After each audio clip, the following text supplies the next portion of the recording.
सत श्री अकाल। मैं हूं देवेंद्र मिश्रा और आप देख रहे हैं डीएनए न्यूज़। डीएनए की मीडिया के चौपाल में हम बात करते हैं शहर के प्रतिष्ठित पत्रकारों से, समझते हैं उनके विचार, जानते हैं उनका नज़रिया किसी एक खास मुद्दे को लेकर जो आप सबसे जुड़े हो। जी हाँ, आज हमारे बीच में इस मुद्दे पर बात करने के लिए मौजूद हैं दैनिक भास्कर के ब्यूरो चीफ अतुल दुबे जी, पत्रिका के ब्यूरो चीफ रज्जाक रिजवी जी और नव भारत के ब्यूरो चीफ दीप शर्मा जी। आज इस अहम मुद्दे पर हम बात करने के लिए हमारे बीच में जो अतुल दुबे जी हैं, सबसे पहले हम उनसे उनके विचार जानेंगे जो धमतरी को बहुत करीबी नज़र से देख रहे हैं। अतुल दुबे जी, क्या कारण है कि एक बार बारिश होती है और शहर पूरा एक टापू में तब्दील हो जाता है, जगह जगह पानी भर जाते हैं, लोगों का जीना मुहाल हो जाता है? उसके जो मुझे लगता है जो बड़े कारण हैं, तो जो नालों पर अतिक्रमण हो गया है जी वो सबसे बड़ी समस्या है। बिल्कुल सही है। दूसरा, इसके लिए जो जिम्मेदार हैं वो तो खैर शहर फैलेगा ही, अतिक्रमण होगा, सब चीज़ें होंगी, लेकिन इसके लिए जो जिम्मेदार हैं वो मेरे हिसाब से शहर के जनप्रतिनिधि हैं, जो मुख्य रूप से नगर निगम और विधायक हैं। क्योंकि अफसर तो बाहर से आते और चले जाते हैं, उनको नहीं पता कि पानी कहाँ से निकलना है, कैसे निकलना है। लेकिन जो यहाँ जन्मा, यहाँ बड़ा हुआ, यहाँ खेला, उसको पता है कि जल बहाव किधर है। उसको बताना चाहिए कि भैया ये यहाँ साफ़ करो, यहाँ से पानी निकलेगा, लेकिन वो नहीं बताता है। वो आते हैं और 2 साल 5 साल जब तक रहते हैं, अफसर तो चले जाते हैं, लेकिन जनप्रतिनिधि तो यहाँ हमेशा से है, इसको चिंता करनी चाहिए। लेकिन धमतरी की चिंता करने वालों मुझे इस शहर में कोई नज़र नहीं आता। पिछले 3-4 साल से देख रहा हूँ मैं कि जब भी बारिश हुई तो सबसे पहले तो नेशनल हाईवे जैसे स्थान पर 3 फुट तक पानी भरता है जी। उसके अलावा जो निचली बस्तियाँ, वहाँ लोग बेचारे परेशान रहते, रात भर जागते हैं, उनके मकान गिरते। अभी एक बिटिया ख़त्म हो गई। इन सारी चीज़ों के लिए यहाँ के जनप्रतिनिधि जिम्मेदार, अधिकारी तो कम है, क्योंकि काम तो उन्हीं से कराना है। सबसे बड़ी समस्या यह है कि यहाँ जो जल निकासी के नाले हैं बड़े, उन पर अतिक्रमण है। रज्जाक भाई, जैसे ही बारिश शुरू होने के पहले नगर निगम का एक बहुत बड़ा अमला शहरों में निकलता है और ये दिखाया जाता है कि बारिश के पहले हमारी पूरी तैयारी है और इस साल बारिश में शहर नहीं डूबेगा या लोगों को तकलीफ़ों का सामना करना नहीं पड़ेगा। नालियों में कुछ कसरत भी करते हैं, लेकिन जैसे ही बारिश आती है सारी पोल सामने खुल जाती है। ये क्या कारण है? मतलब उनके काम सिर्फ दिखावा का होते हैं या इन लोग गंभीर नहीं है इस मसले पर?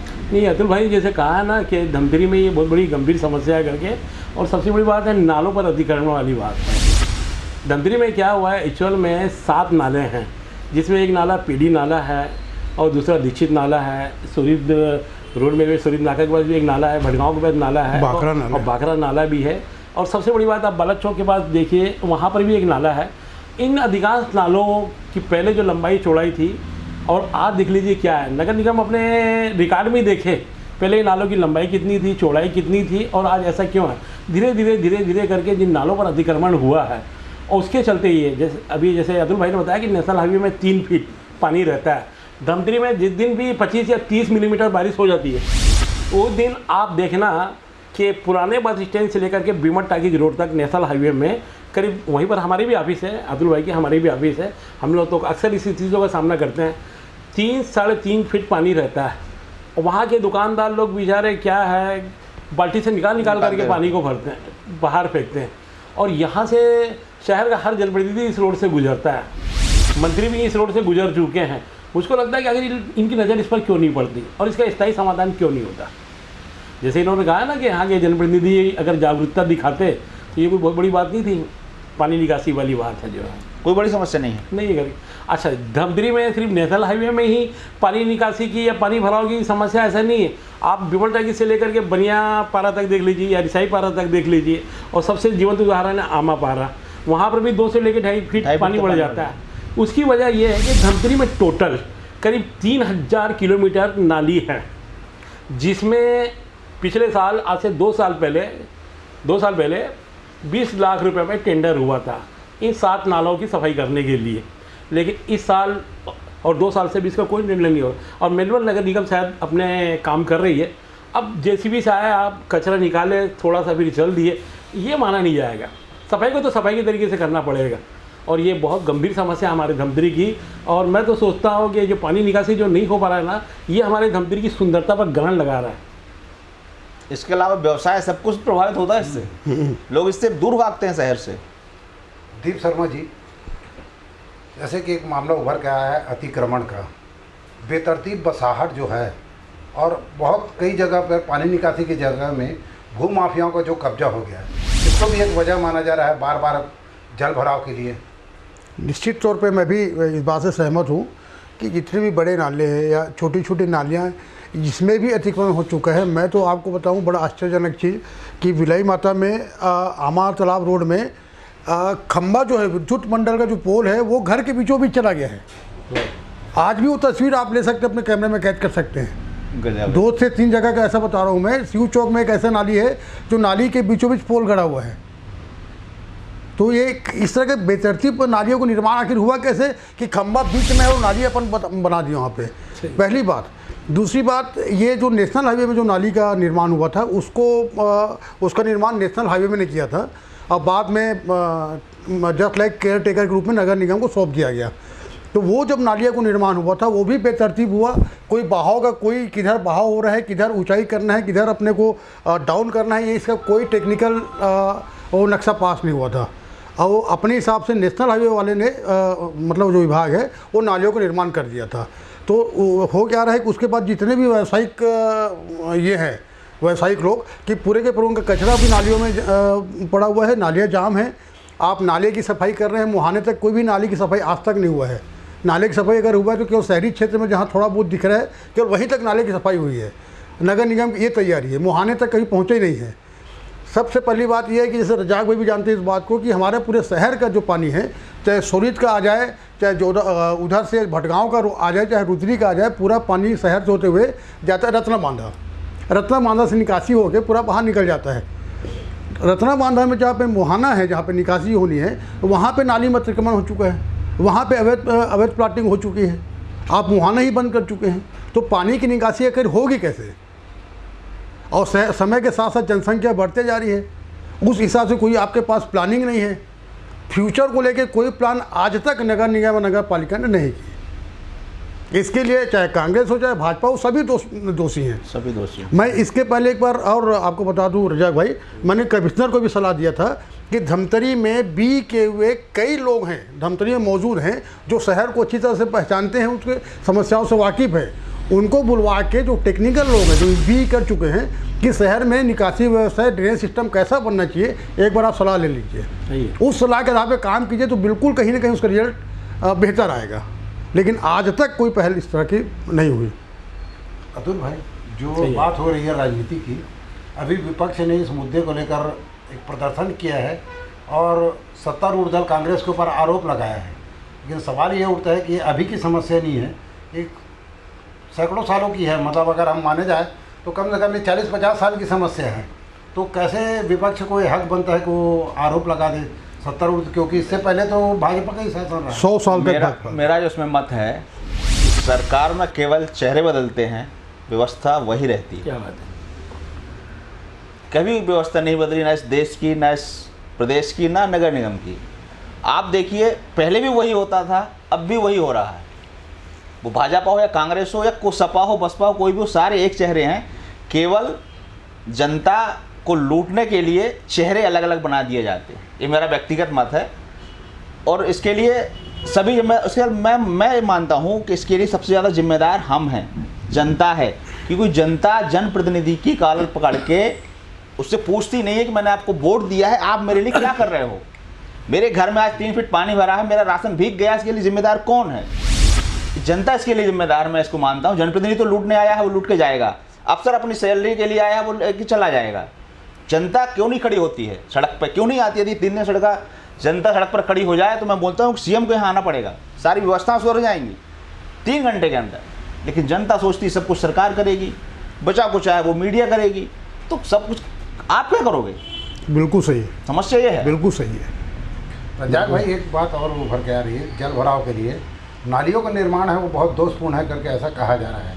या अभी जो टेंडर हुए हैं, जो ठेकेदार बना रहे हैं, वो एक तो नालियों को पहले से छोटा कर दिए हैं और उसको सीमेंट कंक्रीट से और सकरा कर दिए हैं करके। तो इसको भी एक कारण बनाया जा रहा है, ताकि जिसके चलते नालियों का फ्लो नहीं बन पा रहा है और शहर में पानी भर जाता है। जैसे अतुल भाई ने अभी कहा ना कि जनता यहाँ की जिम्मेदार है करके, और मैं अपनी जानकारी के हिसाब से मुझको जो मालूम है अतुल भाई, आए दिन किसी न किसी वार्ड के, खास करके पिछले दिनों भी बठेना वार्ड के लोग भी गए थे नगर निगम में और जाके उन्होंने प्रदर्शन किया और पानी निकासी की व्यवस्था को सुचारू रूप से मतलब व्यवस्थित करने के लिए उन्होंने आग्रह किया। महापौर जी भी गए थे, विधायक जी भी गए थे जनता क्या करती है, अपना नुमाइंदा चुन देती है और नुमाइंदा चुनने के बाद वो उससे अपेक्षा करने लगती है। और ये जिम्मेदारी होती है पार्षदों की। पार्षद अपने वार्ड के लिए और अपने वार्ड की समस्याओं के लिए कितना जागरूक है और कितना लड़ता है उन समस्याओं को दूर करने के लिए। जैसे अभी इन्होंने कहा नालियाँ निर्माण हुई करके, आप देख लीजिए जिन जिन वार्डों में नाली हुई है, आप एस्टीमेट की काफ़ी मंगा करके देखिए। एस्टीमेट में आपको कितना फीट चौड़ा करना है, कितना फीट लंबा करना है, क्या उस एस्टीमेट के हिसाब से काफ़ी के एस्टीमेट के हिसाब से नालियाँ बनी हैं? बिल्कुल नहीं बनी। हर जगह जहाँ जहाँ नालियों का निर्माण हुआ है वहाँ कमीशन का खेल हुआ है, और जहाँ जनप्रतिनिधि खुद कमीशन के खेल में उलझ जाते हैं वहाँ ऐसी की समस्याओं का तो हमको और आपको सामना करना ही पड़ेगा। हम रजाक भाई जिनके लिए व्यवस्था दे रहे हैं हम उन्हीं को विश्वास नहीं ले रहे हैं। नगर निगम की तो सबसे पहली गलती है। मान लो आपको किसी चीज़ की ज़रूरत है तो मैं आपकी ज़रूरत के हिसाब से सामान दूंगा ना आपको, लेकिन मैं आपसे पूछ ही नहीं रहा हूँ मैं, और आपकी ज़रूरत के सामान मैं खुद दे रहा हूँ अपने मन से, ये कैसे संभव है? अच्छा, सिर्फ आप वोटों की राजनीति के लिए कुछ वोटर को अपने को मोबिलाइज करना है करके आप बकौर नाला जो है वहाँ पर आप बाज़ार बना देते हो। आप बता दो छत्तीसगढ़ में और मध्य प्रदेश में ऐसी कौन सी जगह जहाँ नालों पर बाज़ार बना हुआ हो? आप बाजार बना देते हैं। बाजार की गंदगी कहाँ जा रही है? कचरा कहाँ जा रहा है? उन नाले के अंदर के निर्देश है ये कि आप बहते हुए पानी है, जहाँ से पानी बहा है वहाँ पे आप कुछ नहीं कर सकते। एनजीटी के निर्देश, सुप्रीम कोर्ट का निर्देश है ये। तालाबों पे अतिक्रमण नहीं कर सकते। बगैर मेरे से पूछे आप तालाब की 1 इंच जमीन नहीं ले सकते। आप शहर में देखिए जहाँ पानी बनना था वहाँ मकान बने। हाँ, गणेश तालाब डूब खत्म हो गया। एक और वो कोई और तालाब था इधर रुद्री रोड पर, वो खत्म हो गया। वो कौन सा तालाब? नेगी तालाब है, नवा गांव तालाब है, बहुत सारे तालाब आपको बिक रहे हैं। आश्चर्यजनक चीज़ ये बताऊँ आपको अतुल भाई कि 4 से 5 दशक हो गया हम लोग शहर को जान रहे हैं। पिछले साल पहली बार जब बारिश हुई और नेशनल हाईवे में पानी भरा तो रोड को डाइवर्ट करना पड़ा।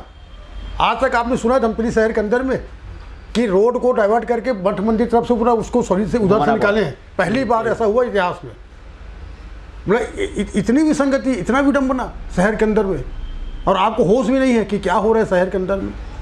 इसका उपाय क्या है इस समस्या से निजात समस्या का समाधान मैं अभी आपको जो चीज़ बताया कि जो टेक्निकल लोग हैं शहर के अंदर, जैसे आपको बता दूं पहले कि जैसे चुनाव हुआ विधानसभा चुनाव में, तो पहले साल कांग्रेस ने घोषणा की थी कि हर वार्ड में अपन वार्ड समिति के गठन करेंगे और उस वार्ड के 5 से 7 वरिष्ठ या 10 वरिष्ठों को लेकर उस समिति में शामिल करेंगे, ताकि उस वार्ड में क्या क्या चीज़ की ज़रूरतें हैं, कैसे टेक्निकल तुप में नाली बनना है, सड़क बनना है, हर चीज़ की मॉनिटरिंग करेंगे। उस चीज़ की घोषणा भी हो गई है, मेरे ख्याल से आपको याद होगा इस बात को, लेकिन उसके बाद वो ठंडे बस्ते में है। रजाक भाई, ये जो बेतरतीब बसाहट और अतिक्रमण वाली बात है, उसके लिए क्या कोई ठोस कदम उठ सकते हैं नगर निगम के द्वारा? क्या लगातार हम अखबारों के माध्यम से लोगों से मिलके ये जो बातें हमारे सामने आती है, जैसे ये नाला जो है पीडी का नाला, ये करीब 11 फीट चौड़ा था, आज की तारीख में वो करीब 7 फीट हो गया। 7 फीट हो गया। अब सवाल ये होता है कि 4 फीट कितने एक्रोचमेंट कर लिया? कमोबस यही स्थिति सभी नालों की है।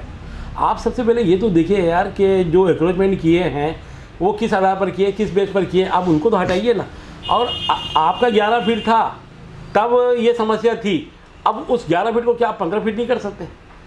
खरीद में आप उसका चौड़ीकरण करिए। उसमें एक नई जानकारी जो सामने आई है, वो पूरी जमीन साज की थी कभी, नगर निगम की जमीन थी वो कभी। अब जैसे वहाँ बकौर नाला जो बना हुआ है वहाँ पर आपने बाजार बना दिया, उसकी कोई ज़रूरत ही नहीं। बाजू में आप देखो 2 मकान बड़े बड़े बन गए, वो करीब 3-3, 4-4 फीट उस नाले को दबा दिए। ज़्यादा दूर मत जाओ, ये फुटकुलाल जैन के बाजू में बालक चौक के पास जो नाला है ना, उस नाले की चौड़ाई सिर्फ 3 फीट रह गई, जबकि बताते हैं कि 10 फीट चौड़ा था वो नाला, और लंबा कितना था ये नहीं जानते। आज उसी के कारण आमापारा में जल भराव की स्थिति पैदा हो गई। एक विसंगति और बता रहा हूँ भाई आपको मैं, और उसको ध्यान देना आप कि जैसे शिव चौक, बनियापारा, नयापारा, टिकरापारा का पानी जो शिव चौक से होते हुए पीडी नाला में आता था, और पीडी नाला का जो माध्यम था वो एक पटेल बाड़ी से होते हुए नाली बना हुआ था, पटेल नाली से आके पीडी नाला मिलता था। अब पटेल बाड़ी जो है वो प्राइवेट लैंड था, वो जब तक खाली था तब तक उन्होंने वो नाली बनाने के लिए अनुमति दे दिया। अब उसको सेल कर दिया, उन्होंने मकान बनवा लिया या बेच दिया, जो भी होगा, अब वो नाला बंद हो गया। अब नाला बंद होने के बाद सीधा सीधा रोड में आ गया, पानी जाम हो गया रोड में। तो आपको इस तरह की व्यवस्था पर ध्यान देके कई वैकल्पिक व्यवस्था तो आपको बनाना पड़ेगा ना, आपने वैकल्पिक व्यवस्था बनाई ही नहीं है। तो पानी पीडी नाला में तो आधा 1 घंटे बाद आता है, तब तक तो पूरा शिव चौक से लेके आमतरा पूरा भर जाता है पानी वहाँ पे। अच्छा, इससे जो सबसे ज़्यादा खतरा है ना, जल जनित बीमारी का। ये पानी अगर मान लो 1 घंटे तक अगर जाम रह जाता है तो इससे जो विषाणु पैदा होते हैं ना, और तरह तरह की जो बीमारियां, आप देखना बांसपारा वार्ड में पानी जमाव के कारण एक समय डायरिया फैला था और जिसके चलते 2 लोगों की मौत हुई और करीब 75 लोग जो हैं हॉस्पिटल में उनको भर्ती हो। और ये स्थिति जहाँ जहाँ जिन जिन वार्डों में, चाहे वो नवागांव हो या आमापारा हो या मकेश्वर वार्ड हो या बनियापारा धाम, आप देखना पानी निकासी के बाद कुछ दिनों में देखना सबसे ज़्यादा बीमारी वहीं फैलती है ना, जो वायरल सबसे ज़्यादा फैलता है ना, वो वहीं फैलता है। उन्हीं वार्डों में देखना आप सबसे ज़्यादा बीमारी लोग आपको उन्हीं वार्डों से निकल करके हॉस्पिटल में जाते दिखेंगे। इस मामले में सिर्फ नगर निगम के बजाय पूरे प्रशासन को इन्वॉल्व होना पड़ेगा, क्योंकि ये अतिक्रमण का भी मामला बनता है, बेतरतीब बसाहट का भी है। बिल्कुल बिल्कुल। लेकिन आप अतुल भाई ने जो बोला ना देवेंद्र भाई, दृढ़ इच्छा शक्ति होना। आज सदर बाजार की अपन बात करते हैं ना, सदर बाजार चौड़ीकरण को लेकर के कई सालों से मांग की जा रही है, लेकिन आज उस अतिक्रमण को हटाने का साहस इनके अंदर में नहीं है। वैसे ही नालों पे बने हुए अतिक्रमण को हटाने का साहस मौजूदा लोगों में नहीं है। इसके लिए दृढ़ इच्छा शक्ति का आपको होना जरूरी है। कभी नहीं हटने वाला है वो। हाँ, और जब तक आप अतिक्रमण नहीं हटाओगे ना तो इस समस्या से आपको निजात नहीं मिल सकती। अच्छा, प्रशासन को ध्यान इसलिए भी देना पड़ेगा कि निगम वाली बात नहीं है, क्योंकि जिला मुख्यालय है। जिला मुख्यालय न होने के नाते तो प्रशासन को इन्वॉल्व होना ही पड़ेगा। और बड़ा दुर्भाग्यजनक बात है, जिस शहर में या जिस जिले में कलेक्टर 6 महीने में 8 महीने में बदले जा रहे हों, जहाँ का कमिश्नर 1 साल पूरा अपना कार्यकाल पूरा नहीं होता, उनके अंदर कहाँ से दर्द पैदा होगा यार। मेरा कहने का मतलब है दर्द पैदा होना चाहिए ना। वो आया 1 साल अपना काम किया, आप देख लीजिए पिछले 5 साल में 7 के कमिश्नर बदल गए नगर निगम के। नगर कमिश्नर को भी मालूम है कि यार हमको ज़्यादा दिन तक यहाँ रुकना नहीं, क्यों लोगों की बुराई करें, जो मौका मिले अपना काम करो। जय हिंद जय भारत। अभी आप देखिए वो मिश्रा जी थे, उन्होंने काम स्टार्ट किया था कुछ दिन, हाँ, उनके ऊपर तरह तरह की समस्या आई, उन्होंने काम करना बंद कर दिया। इससे पहले टकरिया जी थे, उनका एक जो प्लान था कि शहर की निकासी बहुत बड़ी समस्या है, मैं इसके लिए काम कर रहा हूँ। उनका ये था कि हम बाहर से लेके अंदर आएंगे, जो नालों की डिजाइन बनाते हुए कि कितनी ऊंचाई पे कहाँ किसको लेना है, तो पानी निकासी सही होगी। वो अंदर से बाहर जाएंगे तो पानी समस्या दूर नहीं होगी। लेकिन उनका भी ट्रांसफ़र हो गया। उसके बाद मिश्रा जी भी चले गए। अब ये नए साहब आए हैं, कुछ दिन कूदेंगे भागेंगे, ये भी शांत बैठ जाएंगे। इसके लिए जो यहाँ के जनप्रतिनिधि हैं, यदि कभी कोई किस्मत से उनको गंभीर ईमानदार आया, वो गंभीर आया, तभी ये समस्या हल होगी। वरना इस धमतरी की नगर की जनता की किस्मत में ही गड्ढा हो गया है और उसको ऐसे भोगना पड़ेगा। अतुल भाई, आपको एक विडंबना की ओर ध्यान खींचता हूँ आपका, कि हम जब भी बारिश आती है, पानी भर जाता, हम क्या बहाना करते हैं, निचली बस्तियों का पानी भर गया, निचली बस्तियों पानी भर गया। हम नाम निचली बस्तियों का नाम कौन दिया है? हम ही लोग दिए हैं, हाँ। क्या नगर निगम दी। आज तक उस वार्ड का हम नाम केवल निचली बस्तियाँ करके जान रहे हैं, विडंबना ही है। हमने ऐसी कोई व्यवस्था नहीं की कि उसका ओरिजिनल नाम से कोई आदमी जाने उसको। आज भी कोई बात होती है निचली बस्ती में पानी भर गया, अरे भाई निचली बस्ती में क्यों? निचली बस्ती का कोई नाम तो होगा। आप ये बताइए कौन सी निचली बस्ती है? हाँ, हम हाईवे। ये विडंबना ही है कि हम निचली बस्तियों को ओरिजिनल बस्ती के नाम से नहीं जान रहे हैं। घड़ी चौक शहर का हृदय स्थल, यहाँ पानी भरता है ना, वहाँ भरता है। ये क्या है? निचली बस्ती है क्या? ये परिभाषा क्या है? ये उस परिभाषा को हमको बदलना पड़ेगा। ये केवल जिम्मेदारी से भागने का बस वो एक बहाना है, वो बस जिम्मेदारियों से भागने का बहाना है निचली बस्ती कि वो गलत तरीके से बसी, इसलिए वहाँ पानी भरा है। अंतिम में ये बोलना चाहूँगा भैया, जैसे अभी ऑडिटोरियम बन रहा है, नगर निगम बना रही है, तो ये मेरा मांग है कि ऑडिटोरियम बन रहे हैं तो जो यहाँ के कला प्रेमी लोगों के लिए, तो कला प्रेमी लोगों को बुलवा के उनके सलाह लेते कि आपको क्या क्या जरूरत है ऑडिटोरियम में, क्या व्यवस्था होनी चाहिए, कैसे बेहतर हो सकता है। ऐसी हर कोई बड़ा काम हो रहा है, चाहे नाली निर्माण हो रहा है, चाहे सड़क निर्माण हो रहा है, यहाँ के लोगों को भरोसा में लेके काम अगर करे नगर निगम, तो कहीं न कहीं उसका सार्थक परिणाम शहर के अंदर देखने को मिलेगा। ये पहल नगर निगम के माध्यम से होनी चाहिए। तो ये था मीडिया की चौपाल, जिसमें शहर के जागरूक पत्रकारों ने अपने विचार रखे, तफसीलात से शहर के मुद्दे पर बात की और उम्मीद जाहिर की कि जनप्रतिनिधियों के गंभीर होने पर, साथ ही जनता के जागने पर इस समस्या से निजात मिलेगी। हम इन्हीं उम्मीद और इन्हीं विश्वास के साथ इस कार्यक्रम को अब समाप्त करते हैं। मिलते हैं किसी और कार्यक्रम में आप सभी के बीच में। आप देखते रहिए DNA न्यूज़। जय हिंद, जय भारत, जय छत्तीसगढ़, जय धमतरी।